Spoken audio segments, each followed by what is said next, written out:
Muito bem, está fazendo aniversário agora, esta semana, dia 12/9, só que de 1958, portanto, há 64 anos.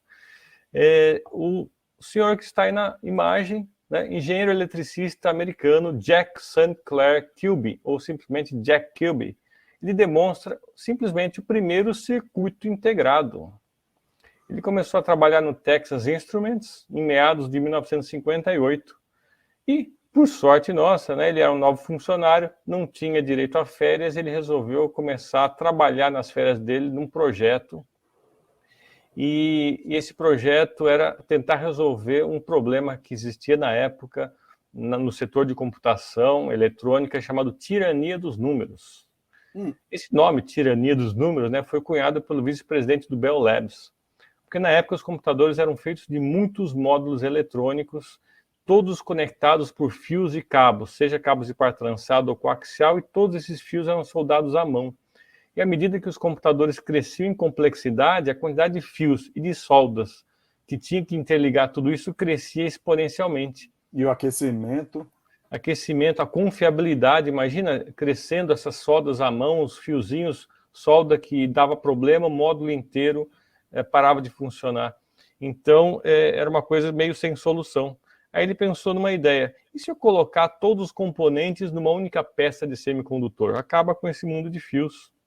Então ele teve essa ideia, ele, durante as férias dele, que não eram férias, né, ele não podia sair de férias, que era o primeiro ano dele lá na Texas, ele apresentou, justamente no dia 12/9 de 58, ele apresentou para eles uma peça de germânio com os componentes ligado a um osciloscópio, provando que a ideia dele funcionava. E essa peça que ele apresentou era similar a essa que está à direita. Era um protótipo, obviamente, que ele fez ali na bancada dele, e acabou sendo uma patente, né? E no ano seguinte, no início de 1959, ele conseguiu patentear o circuito integrado. Deixa eu colocar aqui na tela. Temos até... Ah, desculpa, não é essa daí, é essa daqui, a patente. Depois eu volto para aquela imagem. Essa aqui é o registro, né, em janeiro de 63. 63. É que até sair a patente demorou. Você viu que ele entrou na base de dados ali, ó, filed May 6, 1959. Então foi no começo de 59 que ele aplicou a patente, acabou saindo mais tarde, mas essa é a patente do circuito impresso. A foto anterior é um dos primeiros supercomputadores, o Cray One, está à esquerda, né? Está no museu. Eu sabia que você ia trazer isso. Senão eu ia perguntar qual foi o primeiro computador que tinha circuito integrado. Não é exatamente, não é exatamente esse, não. Mas o que eu quero exemplificar aqui, tá vendo o azulzinho que tem no meio ali do computador à esquerda? Ampliado à direita são os fios que conectam os módulos internos, né? Esse computador tem 80 quilômetros de fios dentro dele. Meu Deus. Imagina como é que você solda 80 quilômetros de fio, como é que é a confiabilidade do negócio desse, né? Por isso que era um problema na época e ele conseguiu resolver. Eu não sei realmente qual foi o primeiro computador que usou isso, né? Mas é só para exemplificar como é que era o problema. Na época insolúvel, ele criou isso. E engraçado que uma outra pessoa, na mesma época, chegou à mesma conclusão que ele, e essa outra pessoa chamada Robert Noyce, cofundador da Fairchild Semicondutores e da Intel, né? Ele, junto com Gordon Moore, fundou a Intel. E eles são os grandes produtores de microchips, né? Mas quem realmente conseguiu a patente foi ele. E investiram exatamente nisso, né, cara? Processamento de dados, né? E até hoje a Intel é gigante, né? O Kilby, ele acabou se aposentando na própria Texas Instruments em 1983. Ele ficou a carreira dele lá na Texas. E entre 78 e 84 ele foi professor distinto de engenharia elétrica na Universidade do Texas. Eu tenho aqui uma foto de uma estátua dele na Praça Texas Instruments na Universidade do Texas, em Dallas. E justamente pela criação do circuito impresso, ele ganhou o Prêmio Nobel de Física do ano de 2000. Mas ele não inventou só isso, não. Ele também foi um dos caras que inventou a primeira calculadora eletrônica de bolso. E também foi inventor de um dos componentes para a impressora térmica. O primeiro protótipo da calculadora foi desenvolvida na Texas em 1967, era chamada de Caltech. fazia as 4 operações e imprimia o resultado. E foi patenteada por ele. Está aí a foto, 2 das fotos da patente dele da calculadora eletrônica. Eu posso até fazer um comentário em relação a isso aí, Barbosa, porque tem uma curiosidade em relação a isso. Em 1976, eu me lembro perfeitamente disso, eu era criança, pequena, né? Os meus pais foram fazer uma viagem para a Europa, meu pai foi a trabalho para a Europa e levou a minha mãe junto, né? E aí eu me recordo perfeitamente que assim que eles voltaram de viagem, meu pai trouxe uma coisa que era assim, uma coisa de outro mundo, né? Que era o quê? Uma calculadora da Texas Instruments, né? Que era muito parecida com essa, inclusive, meu pai trouxe, acho que da Suíça ou da Alemanha, né? E era uma calculadora que fazia apenas as 4 operações básicas, mas era uma coisa assim, nunca vista antes, e era tinha uma tela com números digitais, eu nunca tinha visto, era uma peça assim, para mim era como um objeto de ficção científica, tivesse saído diretamente de um filme, e tivesse ali, olha, eu trouxe da Europa isso aqui, uma calculadora que eu posso fazer qualquer conta aqui e dar o resultado na tela, aparece o resultado na tela. Impressionante, assim, né? Era uma coisa assim, jamais vista, e me marcou muito. Então, você está mostrando isso, eu já vi isso. Ela não imprimia o resultado, mas era muito parecida com essa, e aparecia o resultado na tela. Esse era da Texas, era uma das sucessoras, né, dessa daí. Alguns anos depois foi evoluindo, né? Você falou que foi em 67, essa do meu pai era de 76. Então, é pouco tempo. Essa patente aqui não fala o ano, mas é patenteado em 25 de junho de 74. Quer dizer, ele entrou com a patente antes, porque demora um tempo para sair, acabou saindo em 74. Até lá já estava em produção, né? Então foi uma das primeiras, você viu uma das primeiras com certeza. Também, né? Foi uma das netas dessa daí, né? Com certeza. Que legal. E tenho também a foto uma das patentes, que é justamente da cabeça de impressão térmica, né, que é usada depois nas impressoras térmicas evoluídas até hoje, né? Infelizmente ele já morreu, né? Ele morreu em 2005 de câncer aos 81 anos em Dallas, Texas.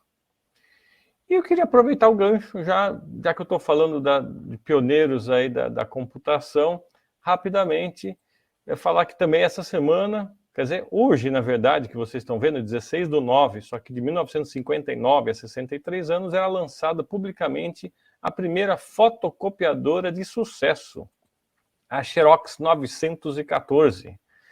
Ela foi demonstrada em um hotel de Nova York, ao vivo pela televisão. Não foi a primeira copiadora que a Xerox criou, mas as primeiras eram mais protótipos, mais industriais, não era um sucesso de vendas como essa se tornou. E foi com esse modelo aqui que a Xerox virou sinônimo justamente de cópia ou de copiadora, né? De tão famosa que ela ficou. É uma copiadora que já, esse primeiro modelo, podia fazer 100 mil cópias por mês, ou seja, 7 cópias por minuto, só que pesava a bagatela de 299 quilos. Esse modelo foi produzido desde 1960 até 1977, ficou 17 anos aí no ar. Legal. Impressionante, né? Eu vou contar um caso meu também, que quando eu estava na faculdade, entrei na faculdade de processamento de dados em 85, e naquela época tinha as feiras de informática da Sucesso. Aí a gente foi de excursão, né? No primeiro semestre fomos de excursão lá, e aí tinha um stand da, se eu não me engano, Minolta, que fazia fotocopiadora também, era concorrente da Xerox. Só que a gente tinha tanto na cabeça que Xerox é copiadora, cópia, que eu cheguei no stand da Minolta e eu vi as copiadoras ali, nossa, vocês fazem Xerox aqui? Não, nós não fazemos Xerox. Fora de estádio, né? Quem faz Xerox é aquele cara ali. Aquele ali, a gente faz fotocopiadora. Daí caiu a ficha, né? Nossa, é verdade. Muito bem, essa foi a minha contribuição para hoje. Eu não vou perder o gancho, não, Marcelo, porque eu falei que eu queria falar de uma pessoa muito interessante aqui e eu achei um lugar para colocar ele. Opa, encaixou aí. Na verdade, é uma nota de falecimento aqui, na verdade. É que no dia 16 de setembro de 1980, né, portanto, há 42 anos atrás, falecia Jean Piaget, ou Jean William Fritz Piaget, né? Ele foi um dos caras mais considerados os mais importantes pensadores do século XX, biólogo, psicólogo e um filósofo que tratou de uma área da filosofia que é chamada de epistemologia, que é um ramo da filosofia que se ocupa com o conhecimento científico aplicado a resultados de ciências diversas. Então, ele se preocupa em ver a repetição de casos da ciência através da observação mesmo, né?